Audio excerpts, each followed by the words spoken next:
He is the most explosive young force in basketball today. A one-man offense who attacks defenses with the arrogance of someone who already knows he cannot be stopped. Anthony Edwards has not just arrived in the NBA, he has taken ownership of the moment. He looks like Michael Jordan. He moves like Michael Jordan. And in a league overflowing with talent, he has already emerged as one of the most terrifying isolation scorers alive. He backs it up with charisma, humor, and stage presence, the rare combination that turns a player into a face of the league.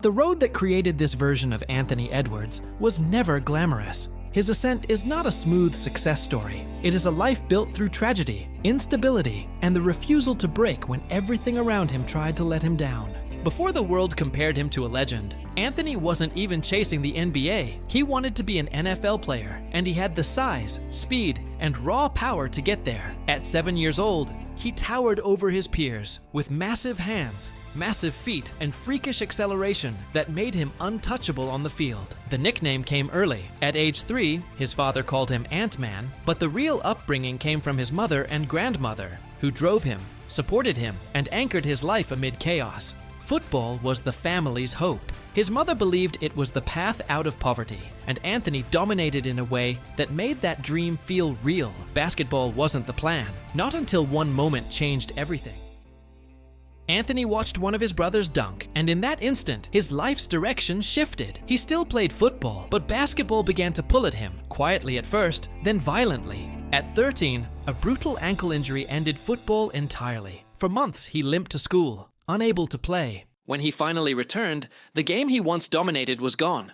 But something else awakened instead. His leg healed stronger than before. The bounce was unreal, as if his body was rewriting its own limits. At 14, he dunked for the first time, and obsession ignited. From that point forward, the rim became the compass of his life. He was still raw, athleticism without polish, until Atlanta trainer Justin Holland recognized the chaos and the potential. Holland pushed him brutally, focusing on the one skill Ant lacked.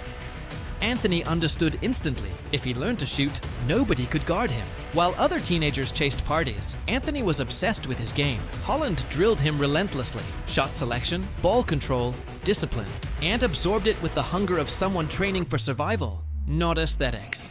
Then life hit harder than any defender could. On January 5th, 2015, cancer took his mother. 8 months later, it claimed his grandmother. In a single year, the two people who raised him were gone. Most kids would have folded. Anthony did not. He redirected grief into fuel. He switched to jersey number 5, the date both women died, and carried them onto every court as if their absence owed him a debt he intended to collect. His siblings stepped in to raise him, still barely adults themselves, without money, without stability, shifting homes like luggage. The kind of environment that destroys a teenager's foundation became for Edwards a furnace of urgency. He transferred to Holy Spirit Prep to fix academics and remain eligible. Long commutes, strange campuses, and pressure to grow up faster than the timeline allowed. Still, he trained before and after school, stacking exhaustion on exhaustion. He reclassified to graduate early, cramming more classwork, practices, travel, and responsibility into fewer years. Teachers found him sleeping in offices just to survive the schedule. By junior year, he delivered a state title. As a senior, he averaged 29 points and 10 rebounds per game, becoming a consensus top 5 recruit in America, a meteoric rise built on compulsion and raw talent. He chose Georgia, staying close to home and trusting Tom Crean, a coach who molded players with a similar physical blueprint. He shattered Dominique Wilkins' freshman scoring debut record, dropped 37 in a single game, something Georgia hadn't seen since 1975, and claimed SEC Freshman of the Year. Skeptics remained. Shot selection was shaky, percentages mediocre, defense flickered, and he casually admitted he would leave basketball for football if the NFL called. But the raw ceiling overruled polished doubts. Minnesota saw what others feared. They selected him first overall, not because he was finished, but because he was inevitable. Even as a rookie, Defenders discovered no safe way to guard him. His first step, his balance. Everything translated immediately. He averaged 19 points, 5 rebounds, and 3 assists as a rookie, finishing second in Rookie of the Year, voting behind LaMelo Ball. But statistics weren't why he became a phenomenon. Magnetism was. He talked like a star, played like a star, and entertained like someone born for lights. He grew literally. Standing 6 feet 6 inches with a 6 feet 9 inches wingspan, his shot sharpened, decision-making matured, and efficiency jumped as he averaged 21 points, 5 rebounds, 4 assists while leading Minnesota back to the postseason after a 4-year absence. In his playoff debut, he erupted for 36 points and 6 assists. Minnesota lost the series, but Edwards averaged 25 while shooting over 40% from deep, announcing himself as a playoff-ready problem at age 20. The franchise doubled down, trading for Rudy Gobert while Ant was still on a rookie deal, a declaration that Minnesota believed its future had arrived sooner than expected. Year 3 was the jump from breakout to identity. He led the team in scoring with 24.6 per game, earned his first All-Star nod, and escalated in the playoffs again, scoring 41 in Game 2 against Denver, tying Kobe Bryant for second most 30-point playoff games before 22. Minnesota lost that series, but the message was clear. He was no longer a prospect. He was the foundation.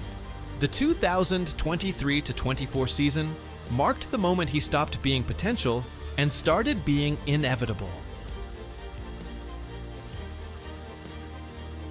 Minnesota won 56 games, its second best season ever, with Edwards averaging 26 points, 5 rebounds, and 5 assists, returning as an All-Star. In the playoffs, he separated from the pack. Against Phoenix, he averaged 31 points on 51% shooting and 44% from 3, while leading the team in assists and steals. Minnesota swept the series, its first playoff series win in 2 decades. He passed Kevin Garnett for the most 30-point playoff games in franchise history, then dragged Minnesota past defending champion Denver in a 7-game war, reaching the Western Conference Finals for the first time in 20 years. Dallas ended the run, but the series didn't diminish him, it crowned him. The league didn't just watch his rise, it accepted him into the tier reserved for franchise destiny. By summer, Edwards' reputation was global. He headlined Team USA and became the unquestioned alpha, showing that pressure only sharpened him. Spotlight aside, Anthony's story is one of survival. At 14, he lost both mother and grandmother. His siblings became guardians, and Anthony, once a grieving freshman, used basketball as ritual, structure, and salvation. People saw charisma later, but the furnace that built it burned long before. He jokes now because the alternative was drowning. He plays fearless now because fear already introduced itself early. By 23, he moves like someone who knows exactly who he is. Emotional volatility that rattles rookies was already settled within him. Basketball could only deliver consequences, never catastrophes. Critics called him too confident. They misread the source. It wasn't arrogance, it was survival. A boy forced to grow, once refused to grow again on anyone else's terms. Minnesota provided structure, but the edge was pre-installed. He absorbed league speed faster than most, studied film with intent, and asked not how to belong, but how to dominate. Minutes became roles. Roles became hierarchy. Hierarchy became franchise identity. Comparisons to Michael Jordan don't intimidate him, they fuel him.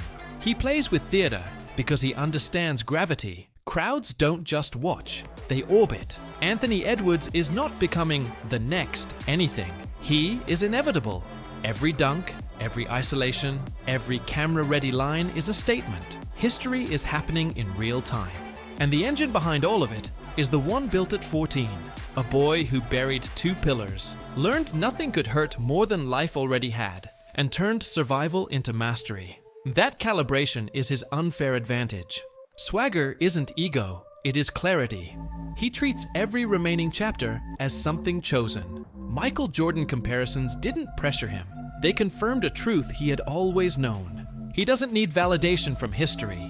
He intends to write into it, loudly, directly, without neutral years in between. Approval is irrelevant. His era doesn't ask permission.